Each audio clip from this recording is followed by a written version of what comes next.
کہاں رہتے ہیں آپ؟ کہا ناگپور میں رہتا ہوں ہندوستان میں. پاگل خانے پر پاگل خانے کے پاس ایک جھوپڑی ہے میری, میں اس جھوپڑی میں رہتا ہوں. وہ حاجی کے دل میں بس اتنا جملہ اثر کیا. اللہ والے کو دیکھنے کے بعد بہت سارے لوگ اپنا دل دے بیٹھتے ہیں, جس کا دل پاک ہو. اب حج کرنے کے بعد وہ حاجی صاحب کہتے ہیں میرے دل کی تمنا تھی کہ میں گھر جانے کے بعد, وطن واپس آنے کے بعد پہلے ناگپور جاؤں, میں دیکھوں وہ بزرگ رہتے کہاں ہیں, میں دیکھوں گا وہ بزرگ رہتے کہاں ہیں جو جبل عرفات میں 9 ذی الحجہ کو میرے ساتھ حج ادا کیے اور انہوں نے اپنا تعارف بھی کرایا. میں چاہتا ہوں ایک بار ناگپور جاؤں اور وہ پاگل خانے کی جھوپڑی کہاں ہے دیکھ لوں, کیا صحیح میں وہ بزرگ یہاں رہتے ہیں. وہ حاجی صاحب حج کر کے واپس آئے, اپنے گاؤں نہیں گئے, ناگپور آئے. ناگپور آنے کے بعد لوگوں سے وہ پوچھنے لگے یہاں پاگل خانہ کہیں ہے, کوئی پاگل خانے جھوپڑی ہے؟ لوگوں نے کہا ہاں ہے, ایک جگہ پر پاگل خانہ ہے. کہا ایک بزرگ مجھ سے ملاقات ہوئی تھی ان کی. کہا ہاں وہ تو اندر رہتے ہیں. ایک بات میں آپ کو بتاؤں, پورا ناگپور کے آس پاس کے علاقے کے سارے لوگوں کی بھیڑ پاگل خانے کے پاس لگی رہتی تھی. اس وقت بھی لوگ اپنی اپنی حاجتیں لے کر کے آتے تھے. اور جب یہ حاجی صاحب آئے پاگل خانے کے پاس, وہاں پر باہر ایک شہر کے بڑے رئیس زادے بیٹھے ہوئے تھے.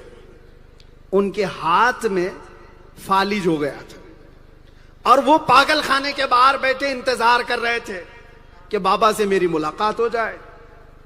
تھوڑی دیر کے بعد یہ حاجی صاحب وہاں پہنچے. وہ رئیس زادے نے پوچھا آپ کہاں سے آئے؟ کہا میں حج کر کے آیا ہوں. کہا یہاں کیوں آئے, ناگپور کیوں آئے؟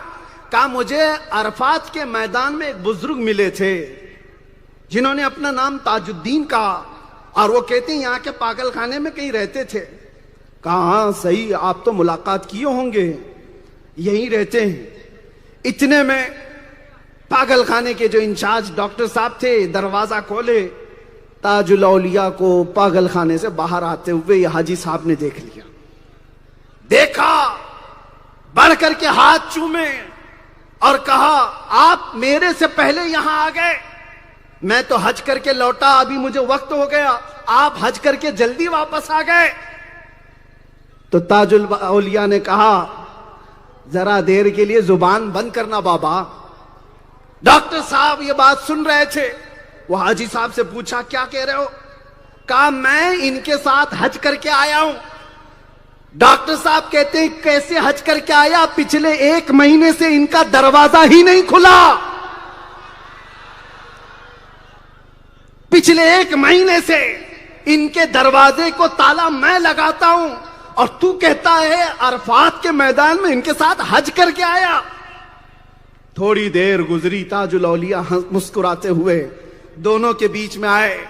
کہا ڈاکٹر بھی صحیح بول رہا ہے, یہ بھی صحیح بول رہا ہے. تھوڑی دیر کے بعد حاجی صاحب کہتے ہیں کیا یہ حقیقت میں ان کے ساتھ حج کر کے آیا ہوں میں؟ اور ڈاکٹر صاحب کہہ رہے یہ پاگل خانے میں ہی تھے, کون سچا ہے؟ میری آنکھیں جو دیکھی وہ سچ یا یہ جو ڈاکٹر بول رہا ہے یہ سچ؟ میں آپ کو ایک بہت بڑے نکتے کی طرف لے جا رہا ہوں, توجہ چاہتا ہوں.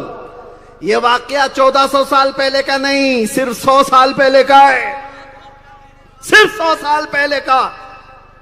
وہ حاجی صاحب کہتے ہیں میری آنکھیں سچی کہ ڈاکٹر سچا, میں نے تو عرفات میں دیکھا اور یہ کہتا ہے پچھلے 1 مہینے سے نکلے نہیں.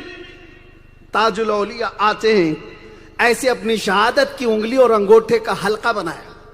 حلقہ بنا کر کے وہ حاجی صاحب کے آنکھوں پر رکھا, اس طرح آنکھوں پر رکھا.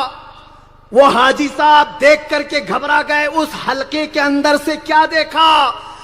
وہ حاجی صاحب کہتے ہیں جس وقت میں تاج الاولیاء کے انگشت کے درمیان سے دیکھ رہا تھا, میں اس وقت نہ پاگل خانے میں تھا نہ ناگپور میں تھا. اس وقت میں جبل عرفات میں حاجیوں کے ساتھ محسوس کر رہا تھا.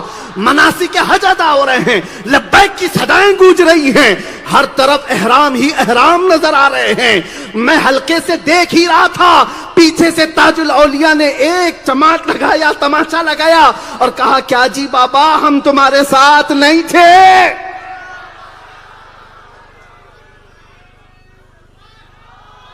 اب توجہ چاہتا ہوں یہ کوئی ڈھکی چھپی ہوئی باتیں نہیں. جو حج کیا ہوا حاجی وہ بھی دیکھا ہوا بیان کر رہا ہے. اور تاج الاولیاء کو گزرے ہوئے کئی ہزاروں سال نہیں ہوئے, 1400 سال بعد ناگپور کی سرزمین پر بیٹھا ہوا رسول اللہ کی آل کا ایک شہزادہ حسینی سید زادہ اپنی 2 انگشت کے درمیان سے ایک حاجی کی آنکھوں پر صرف حلقہ رکھ دے, حاجی ناگپور سے عرفات کو دیکھ سکتا ہے. تو پھر محسوس کرو غریب نواز کی آنکھوں پر جب عثمان ہارونی نے انگلیاں رکھی تھی تو غریب نواز نے پہلا آسمان بھی دیکھا, دوسرا تیسرا بھی, چوتھا پانچواں بھی, چھٹا ساتواں بھی. پیر نے پوچھا تھا عثمان ہارونی نے, معین الدین بتا میری انگلیوں کے بیچ سے کیا نظر آ رہا ہے؟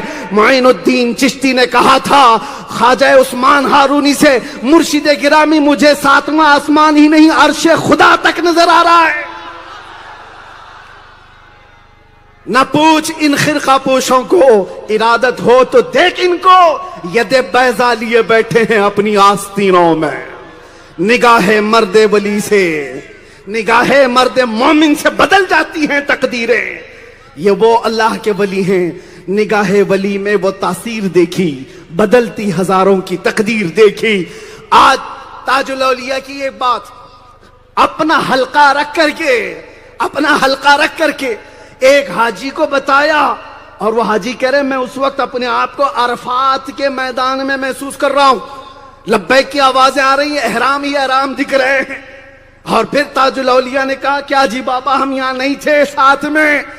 اب اس واقعے کے بعد پھر مجھے احساس ہوا 1400 سال کے بعد یہ تاج الدین بابا ناگپور میں ایسی کرامت کیوں دکھانے آئے, یہ لوگوں کو ایسی کرامت کیوں دکھا رہے ہیں.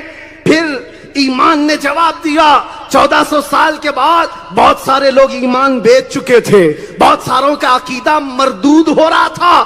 تب تاج الاولیاء نے دکھایا او عقل کے اندھو دیکھو, مجھ جیسا مجذوب پاگل خانے میں بیٹھ کر کے انگلیوں کے بیچ سے ناگپور سے مکہ پہنچا سکتا ہے تو وہ رحمت للعالمین جس پر نظر ڈالے, کیا وہ ابو بکر صدیق نہیں بن جائے؟ کیا وہ عمر فاروق نہیں بن جائے؟ جس پر نظر ڈالے وہ عثمان ذو النورین نہ بن جائے؟ جس پر نظر ڈالے وہ علی حیدر کرار شیر خدا نہ بن جائے؟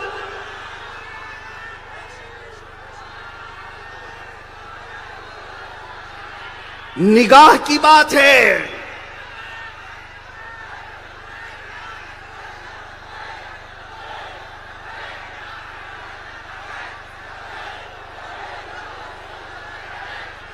چودہ 1400 سال کے بعد اپنی کرامت سے بتایا کہ تم آج کے اس ولی کی طاقت دیکھ رہے ہو اور رسول اللہ کی طاقت کا حال کیا ہوگا.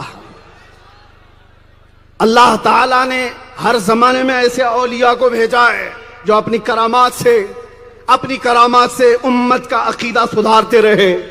تاج الاولیاء کی کرامات صرف کہانیاں نہیں ہیں جو سن کر کے چلے جائیں, عقیدے کو زندہ کرنے والی کرامات ہیں, عقیدے میں جان ڈالنے والی کرامات ہیں. ایک بار تاج باغ میں, اب سنیے, تاج باغ میں ایک صوفی صاحب ہیں, وہ کہتے ہیں کہ میں اپنی دکان کے سامنے, حلوائی کی دکان کے سامنے بیٹھا تھا, تاج بابا گزر رہے تھے, یکا گاڑی اس دن آئی تھی, بیل گاڑی, گھوڑا گاڑی, اس سے جا رہے تھے تو اچانک گاڑی کو بابا نے روک دیا اور کہا صوفی صاحب آؤ ہمارے ساتھ, ہم تم کو دوسری مٹھائی کھلاتے ہیں.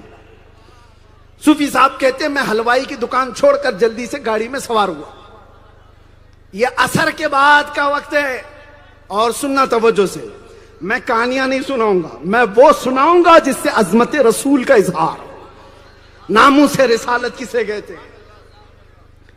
صوفی صاحب کہتے ہیں میں یکا گاڑی میں بیٹھ گیا اور تاج بابا گاڑی کو جو ہانکنے والا تھا اس سے کہتے ہیں ہانک اور تیزی سے چلا. عصر کے بعد کا وقت ہے. صوفی صاحب کہتے ہیں اچانک ہم ایک محلے میں آئے, میں تو ناگپور کا پیدا ہوا, ناگپور میں میری جوانی گزری, جس محلے میں آیا وہ محلہ ناگپور کا ہے ہی نہیں. یہ گاڑی اچانک کہاں آ گئی؟ تو دیکھا تاج بابا ایک جگہ رکے گاڑی میں اور مٹھائی کی دکانیں تھی. گورے چھٹے لوگ، اونچے چوڑے لوگ وہاں پر موجود ہیں. تاج بابا ان سے بات کر رہے ہیں. صوفی صاحب کہتے ہیں مجھے بات بھی نہیں سمجھ میں آ رہی، وہ پشتو زبان میں بات کر رہے ہیں. پشتو زبان افغانستان کی کندھار کی زبان ہے. کئی لوگوں سے ملاقات کیا، کندھاری لوگوں سے بات کیا، اس سے بات کیا، اس کی خیریت پوچھی، اس سے کیا، اس کی خیریت پوچھی، دکانیں دیکھا اور اس کے بعد مٹھائی کھلائی. صوفی صاحب سے کہا جلدی چلو مغرب کی اذان کا وقت ہو رہا ہے. کندھار کے لوگوں سے ملاقات اور واپس جب وہ یکا گاڑی پہنچی تو صوفی صاحب کہتے ہیں میں تاج باغ میں تھا، مغرب کی اذان ہو رہی تھی. تاج آباد شریف میں تھا، مغرب کی اذان ہو رہی تھی. میں نے لوگوں سے پوچھا کہ فلاں فلاں علاقہ کہاں ہوتا ہے، ایسے ایسے لوگ کہاں ہوتے ہیں. لوگ کہتے ہیں یہ تو افغانستان کے کندھار کی بات ہے جہاں تم عصر سے مغرب کے بیچ میں جا کر کے بھی آ گئے. بعد میں جب پتا چلا تو صوفی صاحب تلاشتے ہوئے تحقیق بھی کیے کہ حقیقت میں گیا بھی تھا کہ نہیں. وہ سفر کر کے گئے بھی، علاقہ ڈھونڈا بھی، مٹھائی کی دکان بھی ملی، لوگ بھی ملے. کہا ایسا کیسے ہو سکتا ہے کہ میں ناگپور میں عصر سے لے کر مغرب کے بیچ میں اور نکلوں اور کندھار جا کر کے واپس آ جاؤں. واپس آئے تو صوفی صاحب بیٹھے ہوئے تھے. تاج الاولیاء کیا کہتے ہیں سنو. تاج الاولیاء کہتے ہیں لوگوں کو سمجھ میں نہیں آتا رسول اللہ معراج میں کیسے گئے، کیسے آئے. صوفی صاحب کہتے ہیں میں سوچتا تو تھا کہ رسول اللہ کی معراج کا واقعہ اتنا لمبا ہوتا ہے کہ جبرائیل آئے براق لے کر مکہ گئے، مکہ سے بیت المقدس، آسمانوں کا سفر، جنت دیکھا، دوزخ دیکھا، عرش، کرسی، لوح قلم، خدا سے باتیں کی، واپس آئے، موسیٰ علیہ السلام سے ملاقات. ارے بیان کرنے میں اتنا وقت لگ جاتا ہے اور رسول اللہ کا سفر 1 منٹ سے کم میں ہو گیا تھا. صوفی صاحب کہتے ہیں میں دل میں یہ بار بار سوچتا تھا اتنا لمبا سفر کیسے ہو سکتا ہے. ایسا نہیں کہ انکار کرتا تھا، دماغ میں خیال آتا تھا کہ کیسے ہوا ہوگا رسول اللہ کا سفر. روز یہ سوچتا تھا اور عصر کے دن بیٹھا تھا. تاج الاولیاء آئے، اٹھائے، یکا گاڑی میں بٹھایا اور عصر سے مغرب تک کندھار افغانستان کی سیر کرا کر واپس لے آئے اور بتایا 1400 سال بعد رسول اللہ کا ایک بیٹا عصر سے مغرب کے بیچ کندھار جا کے آ سکتا ہے تو یہ جس کے خون کا اثر ہے اس سید عالم کے سفر کا حال کیا ہوگا.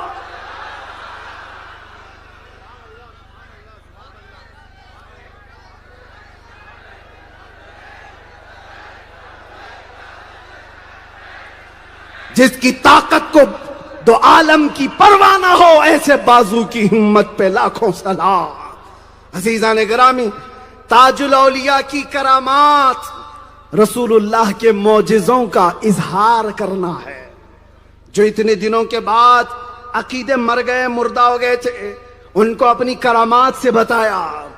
آج بھی میں کہتا ہوں کچھ کھوٹے سکے ہوں گے اگر تو تاج الاولیاء کے آستانے پر آ کر بیٹھ جائیں، تمہارے عقیدے میں انشاءاللہ پھر سے شفا مل جائے گی. جو انکار کرتے ہیں یہ سب سنی لوگ کہانیاں سناتے ہیں. ارے کہانیاں نہیں ہیں. آؤ دربار میں، آستانوں میں، یہاں پر 1-2 آدمی کہانی سنا کر چلے جائے تو بات الگ ہے. یہاں تو سنانے والے اپنے بھی ہیں اور دوسرے بھی ہیں جنہوں نے دیکھا. اس لیے کہ تاج الاولیاء کی کرامات صرف مسلمانوں کے ساتھ نہیں تھی، ہندوؤں کے ساتھ بھی تھی. ان کی بھی ضروریات پوری ہوتی تھی، انہوں نے بھی دیکھا ہے اور وہ بھی اعتراف کرتے ہیں، آج بھی اعتراف کرتے ہیں تاج الاولیاء کی عظمت کا. لیکن ایک حیرت کی بات ہے، ناگپور کے ہی نہیں ہر علاقے کے اکثر ہندوؤں میں تاج الاولیاء کی عقیدت ہے اور محبت ہے اور عظمت ہے. وہ کیسے کوڑ مریض ہیں جو ٹوپی بھی پہنتے ہیں اور داڑھی بھی رکھتے ہیں اور تاج الاولیاء سے نفرت کرتے ہیں. کیسے عقیدے کے بیمار لوگ ہیں. ان لوگوں کو صرف ایک حدیث کافی ہے جو اللہ کے نبی نے فرمایا. اللہ خود فرماتا ہے من عادی لی ولیا فقد آذنتہ بالحرب. جو میرے کسی ولی سے دشمنی کرتا ہے میں اس کو اپنے ساتھ جنگ کا اعلان کرتا ہوں. اللہ فرماتا ہے جو اللہ کے ولیوں سے دشمنی کرتا ہے وہ اللہ کے ساتھ جنگ کر رہا ہے. تو پھر بچے گا کہاں؟ کیا بچے گا؟ میرے عزیزو اب سمیٹتے ہوئے باتیں ایک اور میں کہوں گا. تاج الاولیاء اپنی زندگی کو جذب کے جن ایام میں گزارا ہے. اللہ کا ایک ولی جب اپنے آپ کو فنا کر لیتا ہے نا تو اس کی زبان ایسی ہو جاتی ہے کہ زبان اس کی رہتی ہے کلمہ اللہ کا ہوتا ہے. جو بولتا ہے وہ ہو جاتا ہے, جو کرتا ہے اس میں اثر ہوتا ہے. ایک جگہ پر تاج الاولیاء گئے, کھیتی باڑی والے وہاں کے پریشان تھے, قحط سالی تھی, بارش نہیں کئی زمانے سے. ہر کوئی کسان آ رہا ہے کہہ رہا ہے بابا بارش کے لیے دعا کر دو. آپ بیٹھے, دیوانہ اکثر ایسے کام کرتا ہے جو عقلوں میں آتے نہیں. تاج الاولیاء کہتے ہیں لکڑیاں جمع کرو, آگ لگاؤ. پانی کا اس سے کیا تعلق ہے؟ پانی کا کیا تعلق ہے؟ لیکن توجہ, کسان وہی کرتے رہے جو بابا کہتے رہے. تھوڑی دیر کے بعد بابا نے ایک لوٹا پانی منگوایا اور اس آگ میں پانی ڈالنے لگے. پانی ڈالنے لگے تو آگ بجھ نہیں رہی تھی بلکہ وہ پانی کے بخار بن کر کے آسمان کی طرف اڑ رہی. اور کہا یہ نیاز مندانہ باتیں ہوتی ہیں, محبوبانہ انداز ہوتا ہے, محبوبانہ انداز ہوتا ہے. پانی ڈالتے ڈالتے آگ میں پھر آسمان کی طرف دیکھا اور کہا دیکھ مولا, آگ لگی میرے پانی سے تو بجھتی نہیں, تیرے پانی سے تو بجھا دے. میرے پانی سے تو بجھتی نہیں, تیرے پانی سے تو بجھا دے. اتنا کہنا تھا کہ کسان کہتے ہیں ابر چھا گیا, ہر جگہ جھما جھم بارش شروع ہو گئی, ہر جگہ بارش تھی. یہ نیاز مندانہ انداز, یہ محبوبانہ انداز ان اللہ والوں کا ہوتا ہے. اسی لیے میں بخاری شریف کی حدیث آپ کو بتایا.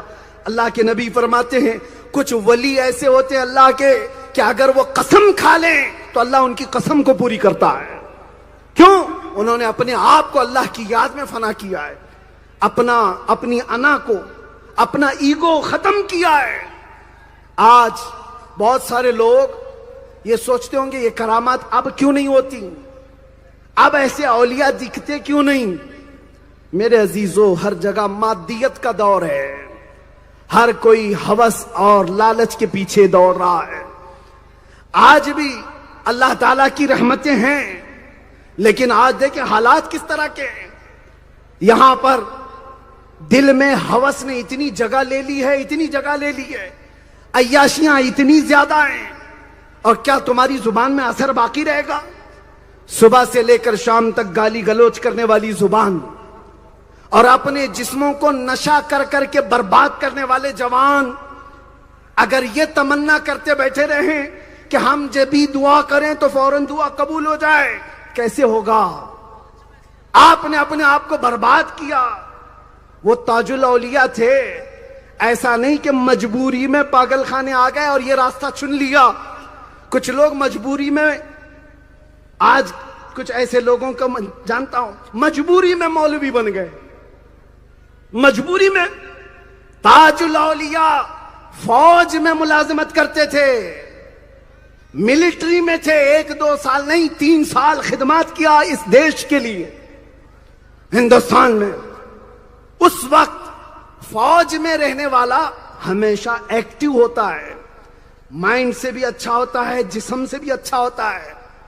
فوجی کا پاگل ہونا آسان بات نہیں, لیکن آپ فوج کی ملازمت کو ترک کر کے ساگر میں آپ نے چلہ کشی شروع فرمائی تھی, مجاہدے کرنے لگ گئے. آپ کے گھر والے سمجھانے آ گئے تھے, پھر بھی آپ اس راستے پر چلتے رہے.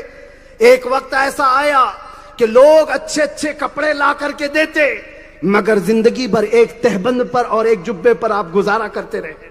ایک تہبند اور ایک جبہ، جس نے دنیا سب چھوڑ دیا ہے، تو کیا اس کی زبان میں اثر نہیں ہوگا؟ آپ کو میں ایک مثال سے سمجھاتا ہوں.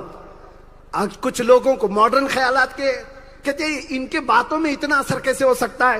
بارش ہو جائے، اولاد ہو جائے اور مال مل جائے، ایسا کیسے ہوتا ہے؟ سنو، موسیٰ علیہ السلام کے زمانے کی ایک عورت تھی، بچے نہیں تھے اس کے، وہ دعا کرانے کے لیے گئی تھی، اور موسیٰ علیہ السلام نے دیکھا لوح محفوظ میں بچے لکھے ہوئے نہیں ہیں. کہا جا صبر کر لے، تیری قسمت میں بچے نہیں ہیں. وہ جا رہی تھی، راستے میں ایک درویش بیٹھا ہوا تھا، ایک مرد کلندر درخت کے نیچے. پوچھا روتی بیوی کہاں جا رہی ہے؟ کہا بچے نہیں ہیں، مایوس ہوں، اور گئی تھی میں دعا کروانے کے لیے. انہوں نے لوح محفوظ دیکھا، لوح محفوظ میں بھی 3 قسم کی تقدیریں لکھی ہیں. تقدیر مبرم ہے، شبہ مبرم ہے، اور تقدیر معلق ہے. میں تقدیر معلق کی بات کر رہا ہوں. اس عورت کی تقدیر میں بچے لکھے ہوئے نہیں تھے. موسیٰ علیہ السلام نے کہا صبر کر لے جا. وہ عورت کہتی ہے درویش سے، بابا میرے بچے نہیں ہیں، میں اپنی قسمت پہ رو رہی ہوں. بابا نے کہا ٹھیک ہے، جا گھر میں جا، آج رات کو سجدہ کر، خوب رو، اللہ دینے والا ہے. گئی عورت، روئی، دعا کرتی رہی. چند مہینوں کے بعد پتا چلا اس کو حمل ہو گیا، اور گھر میں 9 مہینے کے بعد ہنستا خوشحال ایک بیٹا پیدا ہوا. بچے کی پرورش ہوئی. تھوڑے دنوں کے بعد دوسرا حمل ہوا، دوسرا بیٹا، پھر تیسرا بیٹا، پھر چوتھا بیٹا، پھر 5واں بیٹا. لائن لگی ہے. وہ عورت کے 7 بیٹے ہو گئے. عرصہ گزر گیا، 13-14 سال گزر گئے. ایک دن موسیٰ علیہ السلام وہاں سے گزر رہے تھے. اس عورت کو دیکھ کر پہچان لیا، چند سالوں پہلے میرے پاس آئی تھی اولاد کی بھیک مانگنے. میں نے تو دیکھا تھا اس کی قسمت میں کوئی اولاد نہیں، لیکن یہ کس کے بچے لے کر کھیل رہی ہے؟ اس سے پوچھا بی بی یہ کس کے بچے؟ کہا اللہ کے نبی یہ میرے ہیں. کہا جھوٹ تو نہیں بول رہی؟ کہا نہیں سچ بول رہی ہوں. کہا کیسے؟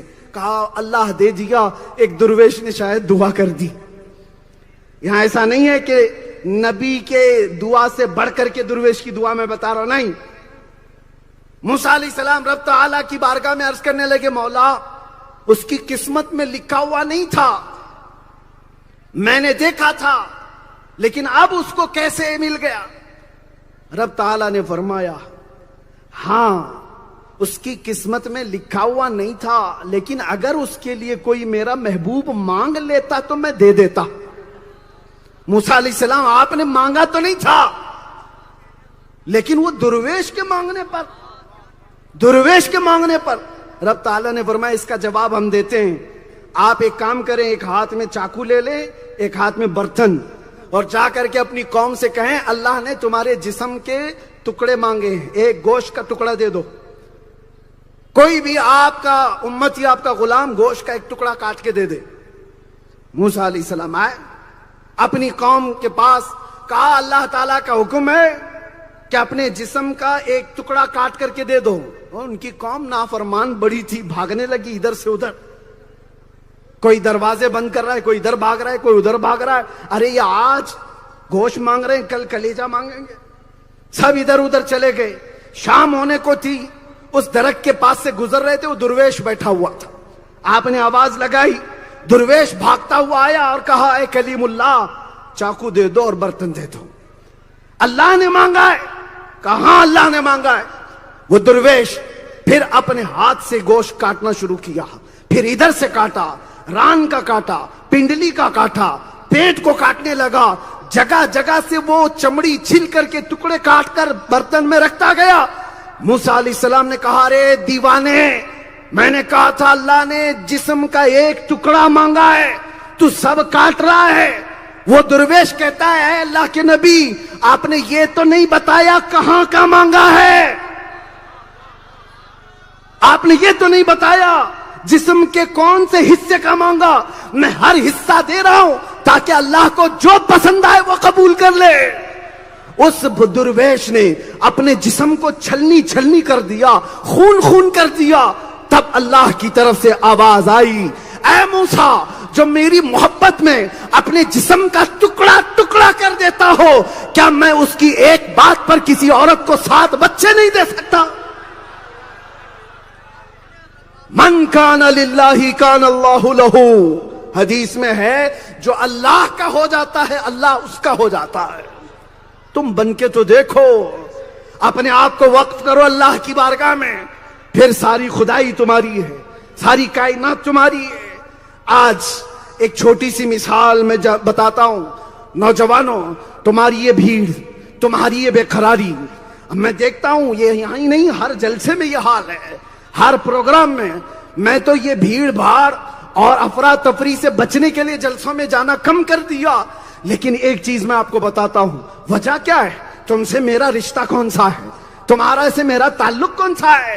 دیکھتے ہی لبیک کے نعرے لگاتے ہو اور پلکوں پر بٹھانے کی بات کرتے ہو، کس وجہ سے؟ دنیا ہزار روکتی ہے لیکن یہ سیلاب رکتا نہیں۔ میں بتاتا ہوں وجہ صرف یہ ہے، ایک بار صرف مصطفیٰ کے قدموں کی عزت کی بات کیا کر دی، مولا نے اٹھا کر کے ہر ایک کی آنکھوں میں بٹھا دیا۔ توجہ، ہر ایک کی آنکھوں میں بٹھا دیا۔ مجھ جیسا نکما آدمی اگر مصطفیٰ کی بات کرے تو وہ ہر ایک کے سر کا تاج بن سکتا ہے، اور جو زندگی اپنی فنا کر دے پھر وہ وقت کا اعلیٰ حضرت بن جاتا ہے۔ اور اسی لیے میں کہتا ہوں اپنی خواہشات کو جب قربان کر دیتا ہے بندہ، اپنی مرضی سے نہیں جیتا، ان کی مرضی سے جیتا ہے، تو پھر وہ قبر میں بھی جاتا ہے تو ایسے لاکھوں پر بیٹھ کر حکومت کرتا ہے۔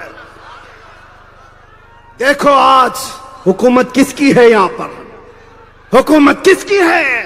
100 سال گزر گئے، اس تاج الاولیاء کی حکومت صرف اور صرف تخت پر نہیں، ہر ایک کے دل پر جمی ہوئی۔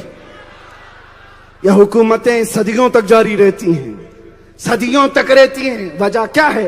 انہوں نے بٹورا نہیں ہے، مال نہیں جمع کیا، جیبوں پر نظر نہیں رکھی، لوگوں کو کاٹنے مارنے توڑنے کے لیے اپنی زندگیاں صرف نہیں کی، اللہ والے ہو گئے، اللہ نے کائنات ان کی بنا دی۔ اور ایک بات لوگ کہتے ہیں نا، وقت کسی کے لیے رکتا نہیں۔ توجہ چاہتا ہوں اے نوجوانوں، وقت کسی کے لیے رکتا نہیں، تھمتا نہیں ہے، لیکن جو اللہ کا ہو جاتا ہے ہر وقت اس کا ہو جاتا ہے۔ کل بھی وقت ان کا تھا، آج بھی وقت ان کا ہے۔ ہم جیسے ہزاروں آئیں گے چلے جائیں گے، وقت ان کا رہے گا۔ ہماری زندگیاں چلی جائیں گی، وقت ان کا ہمیشہ جوان رہے گا۔ 14 صدیاں گزر گئی، حسین اعظم کا تذکرہ ٹھنڈا نہیں ہوا۔ وجہ کیا ہے؟ حسین ہر وقت کا حسین ہے، ہر زمانے کا حسین ہے۔ اسی طرح تاج الاولیاء نے اپنی زندگی قربان کی ہے اللہ کی یاد میں، اپنی خواہشات کو ترک کیا ہے۔ چند خواہشات ہی تم چھوڑ دو، پھر دیکھو یہ آج دنیا جو تمہیں انگلیوں پر نچا رہی ہے، تم ہر جگہ شکایت کرتے ہو کہ ہمیں ایسا مارا جا رہا ہے، توڑا جا رہا ہے، فلاں کیا جا رہا ہے۔ تمہیں مارنے اور توڑنے کی ضرورت ہی نہیں ہے کسی کو، اور رسول اللہ کی یہ امت ہے جس کو کوئی توڑ نہیں سکتا سوائے ان کے آپس کے غداروں میں۔ ہمیں بڑی طاقتوں کی ضرورت نہیں توڑنے کے لیے، مجھے خود پتا ہے۔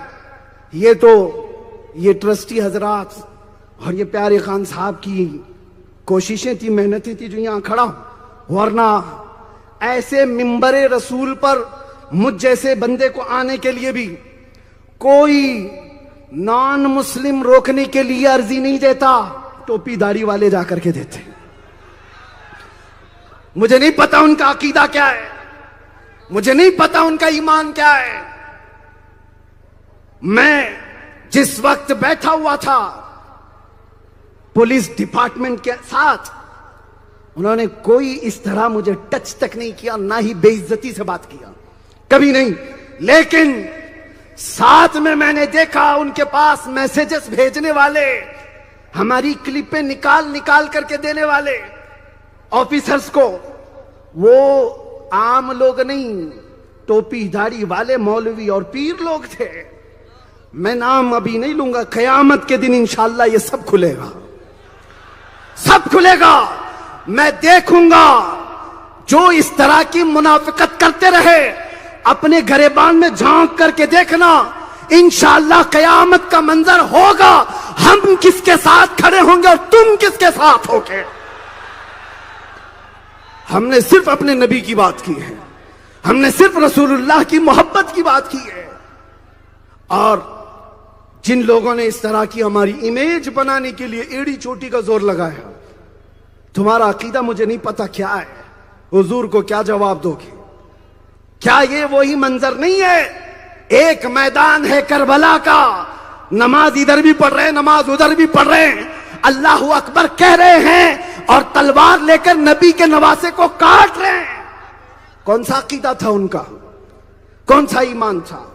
اسی لیے میں آپ سے بھی کہتا ہوں, آپ دوسری طاقتوں سے گھبرائے ڈرے ہوئے مت بیٹھو, کچھ نہیں ہوگا.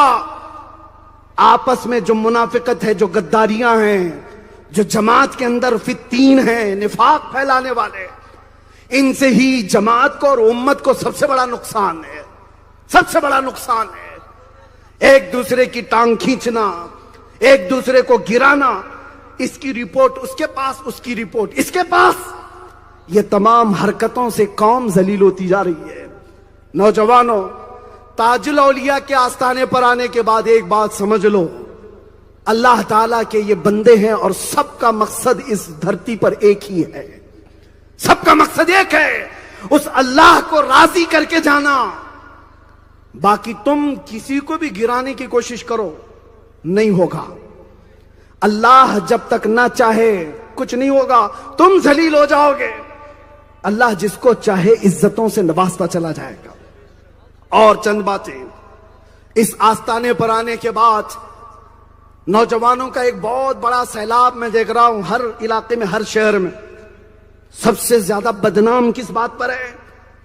ہم سے کہتے ہیں کئی پولیس والے بھی, مولانا صاحب آپ کی قوم سب سے زیادہ نشہ کرتی ہے, آپ کی قوم نشہ بیچنے میں پکڑی جاتی ہے. ہم نے جیل میں بھی دیکھا, ڈرگز کے کاروبار میں کتنے آئے, کروڑوں کی تجارت کرنے والے. اور یہ وہ امت کی بات میں کر رہا ہوں, اس امت کی بات کر رہا ہوں. رسول اللہ نے تو یہ فرمایا, تمہارے تلووں میں کانٹا بھی چبھے تو اس کا درد مجھے ہوتا ہے. اور اس رسول کی امت اپنے آپ کو تباہ کر رہی ہے اور پوری امت کو تباہ کر رہی ہے. میرے سامنے رمضان کا پہلا دن تھا, رمضان کا پہلا دن تھا.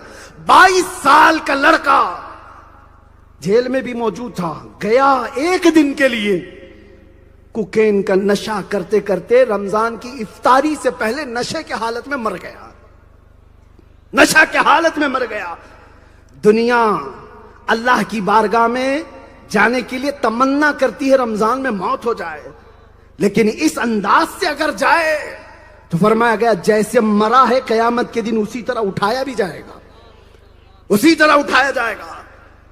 میں نوجوانوں سے کہتا ہوں, تمہاری زبان اللہ کے ذکر کے لیے ہے, نشہ کے لیے نہیں ہے. تمہارے ہاتھ تاش کے پتے اور شراب کی بوتلوں کے لیے نہیں ہے, تمہارے ہاتھ تو اللہ کا کلام اٹھانے کے لیے. زبانوں میں تمہارے نعروں میں اثر کیوں نہیں ہو رہا ہے؟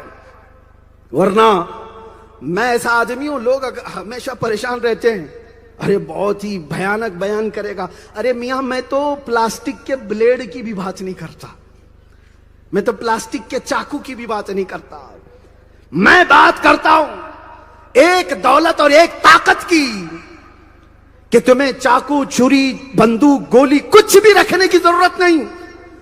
ایک بار تمہارا سینہ عشق رسول سے بھر جائے, پھر دیکھنا تمہارے چلتے پھرتے کتنے کیڑوں کی یوں ہی موت ہو جائے. عشق رسول اپنے دل میں بساؤ. عشق رسول جب کسی کے سینے میں بس جاتا ہے, وہ دنیا کو کھینچ لیتا ہے اپنی محبت میں. دنیا تم سے نفرت نہیں کرے گی. نفرت کرتی ہے تو کس وجہ سے؟ تم کو نشے کے اڈے میں دیکھا, لڑکیوں کے ساتھ غلط حرکتوں میں اگر دیکھا, چوری چکاری میں دیکھا, ٹوپی پہنانے اور دھوکہ دھڑی میں دیکھا, تو دنیا نفرت کرتی ہے. اور پھر یہ سوچتی ہے 1400 سال بعد کے آج کی دوسری قوم وہ میرے نبی کو دیکھی ہوئی نہیں ہے، لیکن اگر وہ ہمارے نبی کو دیکھنا چاہتی ہے تو تمہارے چہرے سے پہچاننا چاہتی ہے کہ محمد الرسول اللہ کیسے تھے۔ ان کو اگر معلوم کرنا ہے تو تمہارے اخلاق سے وہ دیکھے گی۔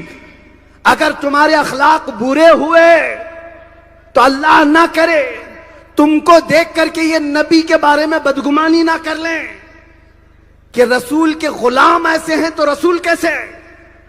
میرے عزیزو، اللہ کا واسطہ دے کر کہتا ہوں، نبی کی محبت اگر رائی کے دانے کے برابر بھی سینے میں موجود ہے، اٹھو آج اخلاق رسول کو زندہ کرو۔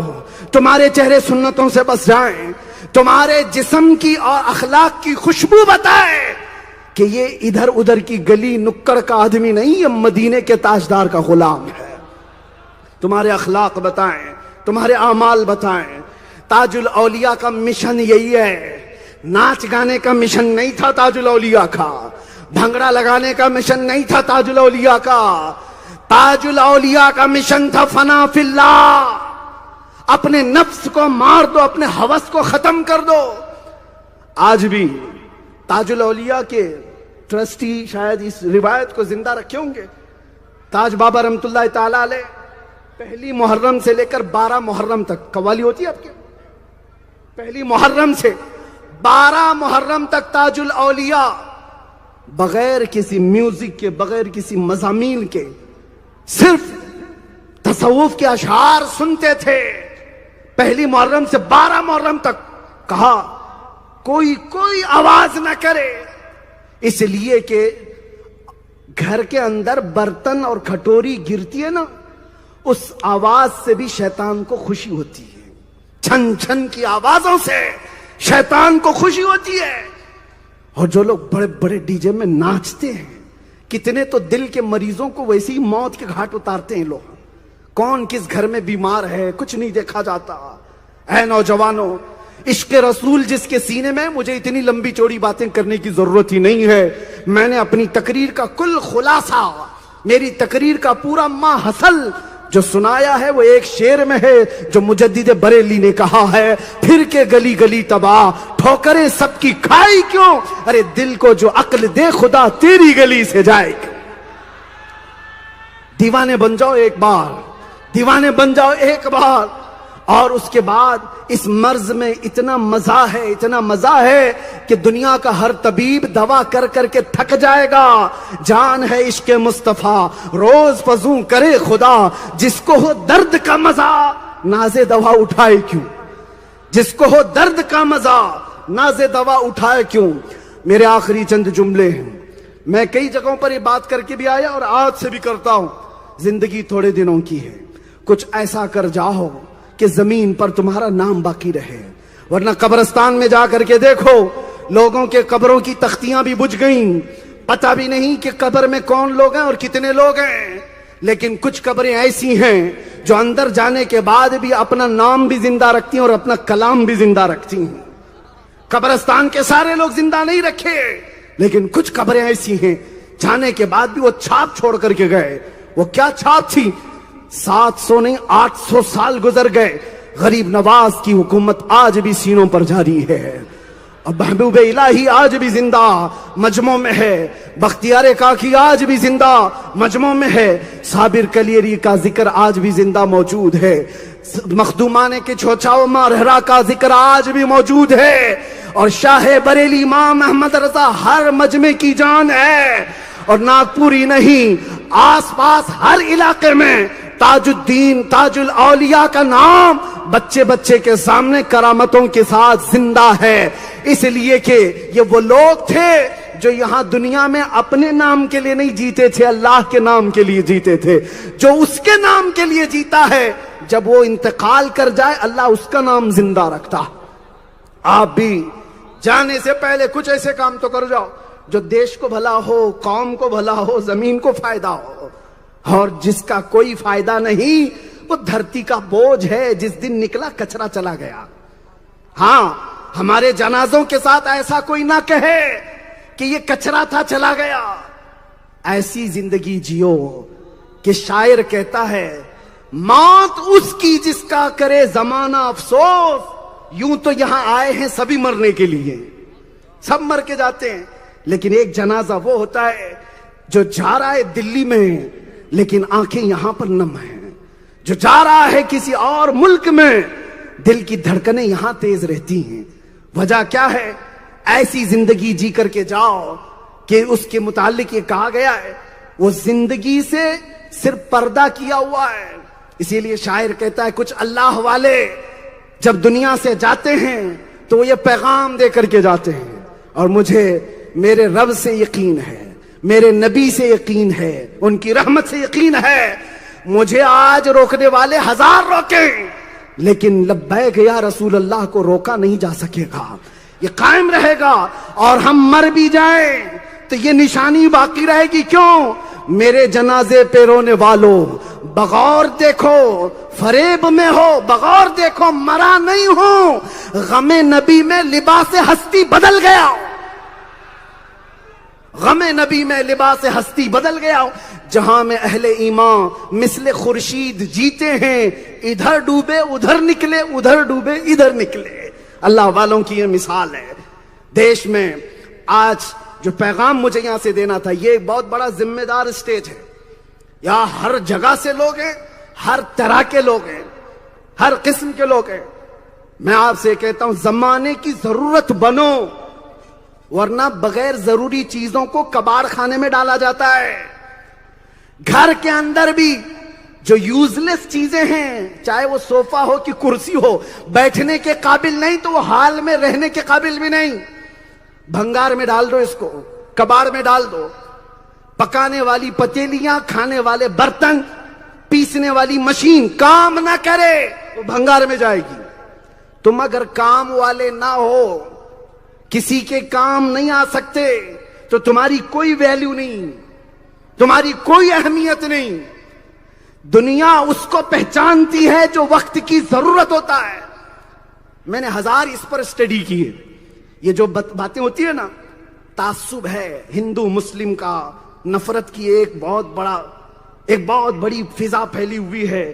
یہ اس سے نفرت کرتا ہے, یہ اس سے نفرت کرتا ہے, ہزار نفرتیں. میں اپنے مطالعے سے کہہ رہا ہوں, چاہے جتنی نفرتیں کوئی کسی سے بھی کر لے, لیکن تمہارے اندر کوئی صلاحیت ہے, تمہارے اندر کوئی قابلیت ہے, نفرتیں ایک طرف ہوں گی, تمہاری ضرورت زمانے کی ایک طرف ہوگی. ہزار نفرتیں ہوں. اے پی جے عبد الکلام وقت کی ضرورت تھا, وقت کی ضرورت. دیش کو پاورفل بنانے کے لیے اپنی محنت کی. یہ نہیں دیکھا گیا کہ پھر اس کی ذات کیا ہے. زمانے کی اور وقت کی جو ضرورت بنتا ہے. یہ جو آج ہم رونا رو رہے ہیں, اتنی ساری جنگوں کا, کہ دنیا بھر میں جو جنگیں ہو رہی ہیں, اتنے لوگ ہیں, وہ ہو رہا ہے, یہ ہو رہا ہے, اسرائیل یہ کر رہا ہے, امریکہ وہ کر رہا ہے. یہ بولنے سے کچھ نہیں ہوگا. پاور, ٹیکنالوجی, علم ان کے پاس ہے. انہوں نے لوہا منوایا, ٹیکنالوجی میں طاقت حاصل کی, وہ زمانے کی ضرورت بن گئے. تم ہزار یہاں بیٹھ کر کوسو, موبائل تو استعمال ان کا ہی کر رہے ہو, کمپیوٹر استعمال ان کا ہی کر رہے ہو, سارا اینڈرائڈ ٹیکنالوجی یوز کر رہے ہو. محتاج بنا دیتا ہے علم لوگوں کو. اسی لیے میں کہتا ہوں جاہل لوگوں کی کوئی عزت نہیں ہوتی. آئے چلے گئے, کوئی یاد بھی نہیں رکھتا, لیکن اس کے پاس علم ہے, ٹیکنالوجی ہے, تو وہ ہر زمانے کی ضرورت بن جاتا ہے, وہ ہر زمانے کی ضرورت بن جاتا ہے. تاج الاولیاء کے آستانے سے میں امت مسلمہ کو یہ درس دینا چاہوں گا, اپنی صلاحیتیں بیدار کرو. تم صرف کھانے پینے اور سونے کے لیے نہیں آئے ہو, تمہاری نمائندگی ڈپارٹمنٹ میں بھی ہونی چاہیے, تمہاری نمائندگی ہر شعبے کے اندر ہونی چاہیے. سسٹم کا حصہ بنو, علم میں کمال حاصل کرو. پھر دیکھو کتنے لوگ نفرت کرتے ہیں. نفرت ہماری جہالت کی وجہ سے ہو رہی ہے, نفرت ہمارے اعمال کی وجہ سے ہو رہی ہے. اور جو بیجا نفرت کرتا ہے وہ الٹے منہ گر جاتا ہے. لیکن اگر تمہارے پاس صلاحیت ہے اور علم ہے, ٹیکنالوجی ہے, تو ایسوں سے دشمنی کر کے وہ خود برباد ہوگا.